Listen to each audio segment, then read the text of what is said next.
Now, desire does not necessarily have to be a problem, but often is a limitation.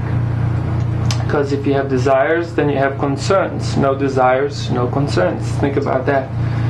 So usually the pattern of our behavior and thinking is that when a desire becomes prominent in our consciousness, we identify with it, and we think that the solution is to fulfill the desire.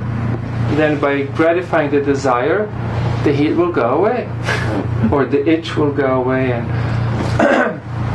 and the limitation will go away, and agitation will go away. However, that is rarely so. So therefore, from a yogic perspective, it is always much better to ascend the desire. In other words, to rise above the desire, and that's once we start seeing ourselves as different from our desires. Even in our vocabulary, we say our desires or my desires. Once we start seeing ourselves as separate entity from our desires, that's the beginning of self-realization.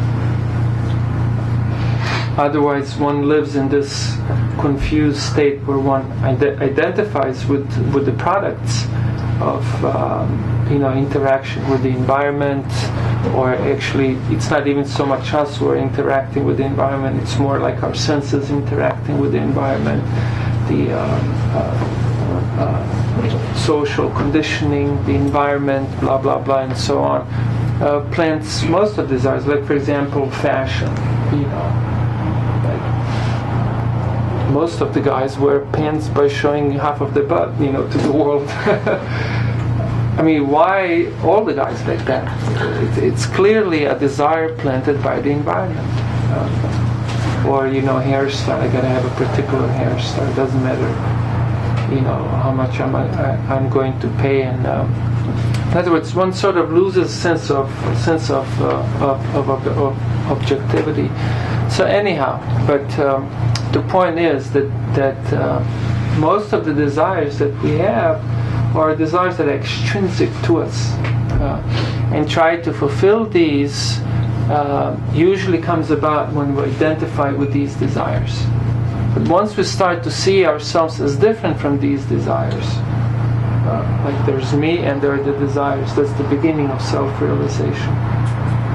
And it certainly increases the quality of life. Something very difficult to comprehend. But you can see, just maybe one last example.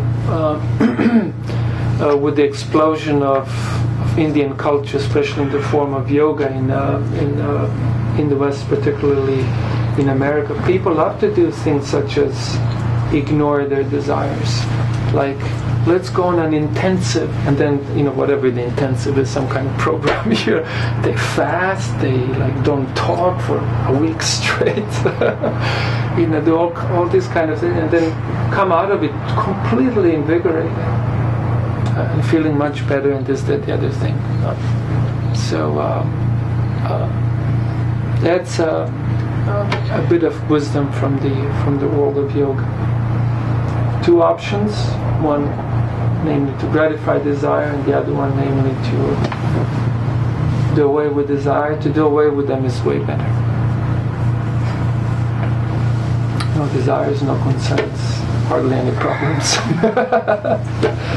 Okay, your turn. If there are any questions or comments. So desires are bad, right? No, not necessarily. There's, I just left it at a totally introductory level, but there's also different kinds of desires. Yeah. There are authentic desires that are very much in sync with our deepest nature. But most of the desires that people experience are very artificial.